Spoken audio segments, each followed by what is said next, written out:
Cette semaine, nous partons à une dizaine de kilomètres de la ville chef-lieu du département découvrir le village de Mazlé et ses 270 habitants. Aurélie Quetel, exploitante agricole, nous accueille à la ferme de Maillot-Pré. En fin d'émission, nous découvrirons l'arboretum du village qui possède plus de 40 essences différentes avec Hugues Lambel de l'Office national des forêts. Mais pour commencer, nous sommes avec vous, Pascal Dugraveau. Vous êtes maire du village depuis un an maintenant, presque un an, mais vous êtes impliqué dans cette vie communale depuis bien plus longtemps. Expliquez-nous pourquoi vous êtes aujourd'hui maire du village. Je suis au conseil municipal depuis 2000. J'ai été conseiller municipal, ensuite adjoint au maire, conseiller municipal et depuis maire. C'était une suite logique finalement pour vous? On peut appeler ça comme ça. Comment vous qualifierez votre village aujourd'hui? Mazlé, c'est un beau petit village, tout près d'Épinal, il faut bon y vivre. Nous sommes tout proches de la deux voies, Épinal-Nancy. Il y a la zone Innova 3000 qui attire pas mal de monde pour venir résider dans notre village. 270 habitants aujourd'hui, des associations, notamment une qui gère l'endroit où nous sommes ici. Expliquez-nous. Tout à fait, tout à fait. Les étangs ont été achetés en 1990. Il y a une association qui les gère, s'occupe de l'entretien, organise des concours de pêche et il les loue. Et une autre association, le foyer rural aussi, c'est important ces associations? Foyer rural, société de chasse. Le foyer rural organise la fête patronale qui est à la Pentecôte. Malheureusement cette année elle n'a pas eu lieu, déjà l'année dernière. Nous avons déjà pris rendez-vous l'année prochaine. Est-ce qu'on peut dire qu'aujourd'hui ça va chez vous à Mazlé dans le village, malgré la situation, malgré les temps qui courent? Oui, je pense que nous on n'a pas de soucis, c'est seulement agricole. Il y a pas mal de familles qui travaillent à l'extérieur, il n'y a pas trop de chômage, nous n'avons pas été impactés par le Covid. C'est plutôt une bonne chose. Voilà. Et est-ce qu'il y a encore de la place pour venir s'installer à Mazlé? Est-ce qu'on a une population plutôt vieillissante ou au contraire qui se rajeunit avec la proximité d'Épinal notamment? On ne peut pas dire que la population soit vieillissante. Il y a quand même des maisons qui sont vendues, qui ont été rachetées par des jeunes. Alors est-ce qu'on peut encore construire à Mazlé? Oui, mais vous savez quand même que le PLU doit être revu, donc ça devient de plus en plus compliqué. C'est axé fortement sur les bâtiments vacants. D'accord. Et alors est-ce qu'il y a des projets pour la commune? Deux gros principalement? Oui, le plus gros projet, c'est la réfection de la route d'Oncourt et l'enfouissement des réseaux secs et de l'éclairage public. Il y a tout ce qu'il faut finalement alors avec ces projets. Au niveau du calendrier, quand vont être réalisés ces travaux? Est-ce que Alors on pense que la route sera faite cette année, la 4e tranche d'enfouissement cette année aussi, et on a en projet de la 5e et dernière tranche qui se fera en 2023-2024. Merci Pascal de nous avoir accueillis ici à Mazlé. Nous continuons notre découverte du village à la ferme de Maillot-Pré. Aurélie Quetel a décidé de reprendre l'exploitation familiale en janvier 2018, une ferme avec une production laitière achetée en 1950 par ses grands-parents. Aujourd'hui, plus de lait sur le site, Aurélie propose de la vente de viande en direct. Aurélie, merci de nous accueillir ici dans votre ferme. Alors cette ferme, c'est avant tout une histoire familiale. Mes grands-parents sont installés en 1950 et du coup mon père a repris la ferme dans les années 75. Et ils ont su moderniser l'exploitation avec des vaches laitières. Moi, je me suis installée au 1er janvier 2018 par passion. Et puis, j'ai voulu changer aussi de système puisque l'élevage laitier ne me convenait plus. Donc, je suis passée en élevage bovin allaitant, en race Salers. Une race très rustique, docile, et qui a une capacité de mise bas qui est assez facilité de vélage. Et aujourd'hui, vous avez combien de vaches alors? Aujourd'hui, donc, j'ai commencé en 2018 avec 20 mères que j'ai achetées chez un sélectionneur en Meurthe-et-Moselle. Du coup, il faisait depuis plusieurs générations de la sélection. Avant, mon père faisait donc de la génétique avec ses vaches laitières. On a toujours été passionnés par les concours, tout ça. Et du coup, j'ai voulu faire la même chose avec la race Salers.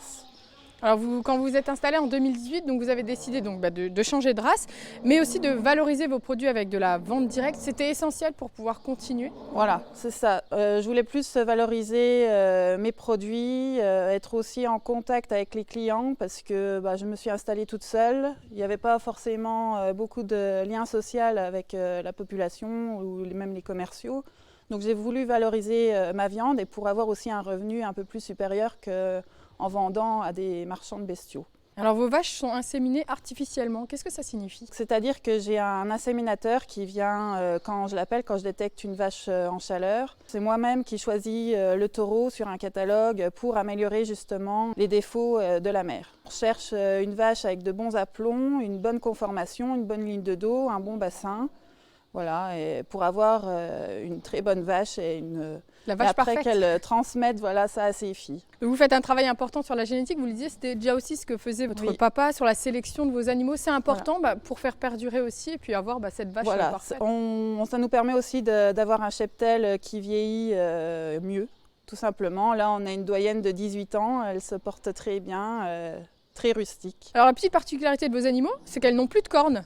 Voilà, Pourquoi on les écorne donc à la naissance. C'est un choix au niveau sécurité pour nous, l'homme, et aussi pour elles, parce qu'elles peuvent facilement s'encorner. Mais pour elles, ça change strictement. Non, voilà. Mais dans le berceau de la race, voilà, ils gardent les cornes. Et puis nous, on avait un bâtiment donc ancien, puisque j'ai gardé le bâtiment existant, et c'était pas adapté pour avoir des grandes cornes au niveau du passage du cornadi. Est-ce que le métier d'agricultrice est difficile aujourd'hui, surtout que vous travaillez seule? Bah oui, voilà, il faut une bonne condition physique. Et puis, il n'y a pas que aussi donner à manger aux animaux, il y a aussi tout ce qui est administratif. On nous en demande de plus en plus, donc ce qui n'est pas facile aussi. Comment ça se passe pour la vente? Quand j'ai un animal disponible qui est bon à la conformation, donc c'est des animaux de 30 mois environ, du coup j'ai une liste de clients que je contacte. Voilà, une fois que j'arrive à peu près à 18-20 clients, je leur donne une date pour le retrait du colis. Donc je travaille avec l'abattoir de Rambervillers. C'est un abattoir familial auquel je peux mettre sous vide et étiqueter mes produits. Et donc vous vendez par caissette, comment ça se passe? Voilà, donc c'est des caissettes de 10 kg de produits variés. Du coup, c'est environ 7 kg de morceaux de viande en morceaux nobles et bas morceaux. Et ensuite 3 kg de steak haché et tout en frais. Et donc le rythme à peu près, c'est tous les 2 mois? Voilà, j'en fais 8 par an, donc soit du veau ou de la genisse. Et alors un petit mot peut-être sur une autre activité que vous avez à côté, c'est la pension de chevaux. Par passion aussi, l'année dernière, donc je me suis lancée dans l'ouverture d'une petite écurie de pension pour chevaux, donc orientation loisirs. J'ai réaménagé en fait un bâtiment existant qui avant était une nurserie pour les veaux laitiers. Et donc j'ai fait une carrière, un petit rond de longe, voilà. Et aujourd'hui, j'ai 6 chevaux en pension. Et il y a encore de la place? Un petit peu, voilà, j'ai une capacité d'accueil de 10 chevaux, mais déjà là, 42 mères, donc ce qui fait environ 100 bovins, plus 6 chevaux, plus j'ai aussi, donc j'ai 138 hectares, dont 66 hectares d'herbe, donc je suis autosuffisante en alimentation, et une partie de mes céréales est vendue, donc tout ça, ça fait beaucoup de travail. C'est déjà voilà. pas mal. Eh bien Aurélie, merci pour votre accueil ici. Nous partons à la rencontre de notre dernière invitée, direction l'Arboretum de Mazlé.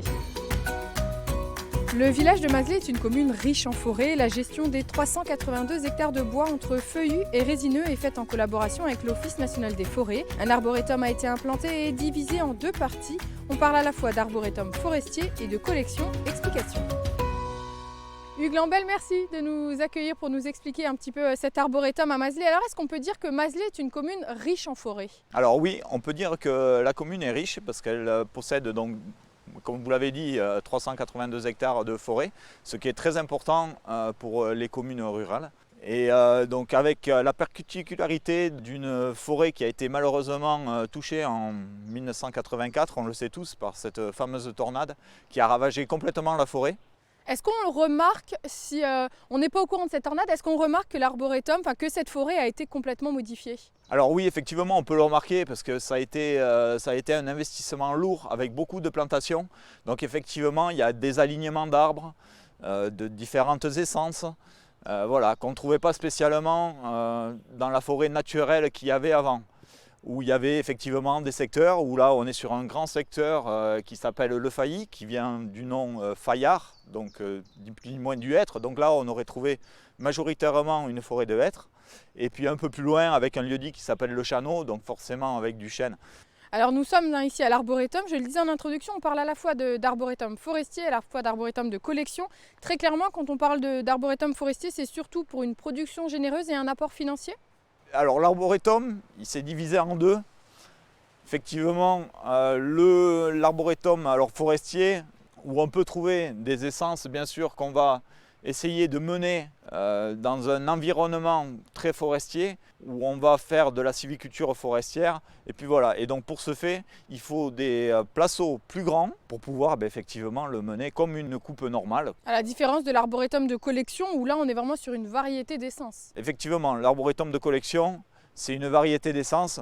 Là, par exemple, sur le fond de cet arboretum, où effectivement on a moins mis d'essence sur des plus petits placeaux, mais plus de variétés. Donc 39 essences différentes ici. Oui. Quel est l'intérêt de cet arboretum de collection? Est-ce qu'il y a un intérêt pédagogique, scientifique derrière pour examiner, faire des constats sur l'évolution des arbres? Oui, c'est avant tout pédagogique. Hein. Tous les promeneurs peuvent bénéficier donc, de cet arboretum pour ne serait-ce qu'aller voir les essences qu'on peut y trouver. Il y a le lycée de Mirecourt aussi, forestier, qui a la chance de venir en plus travailler sur cet arboretum. Et parmi les 39 essences, qu'est-ce qu'on retrouve? Alors on va peut-être pas parler des 39, mais est-ce qu'il y a certaines qui ont une particularité?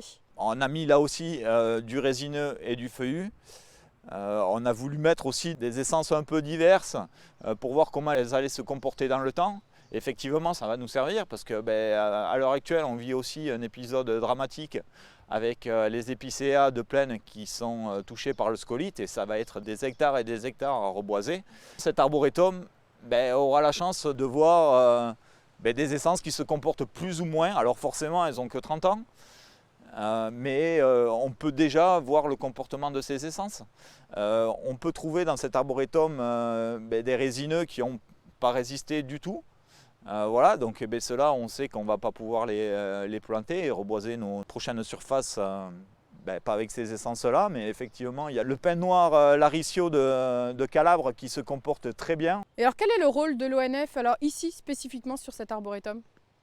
Alors c'est de guider un peu l'école, avec les former un peu à la sylviculture, hein, voir comment on voudrait faire avancer les placeaux, quoi, voilà. Donc là je leur ai proposé d'élaguer certaines essences.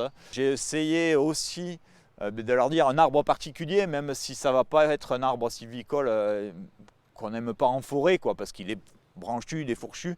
Ici, il a peut-être son importance, quoi. Voilà. Eh ben merci Hugues pour vos explications sur l'arboretum. En tout cas, notre émission est terminée pour aujourd'hui. Elle est à revoir sur notre site internet. Quant à moi, je vous souhaite une très bonne soirée. Je vous dis à bientôt.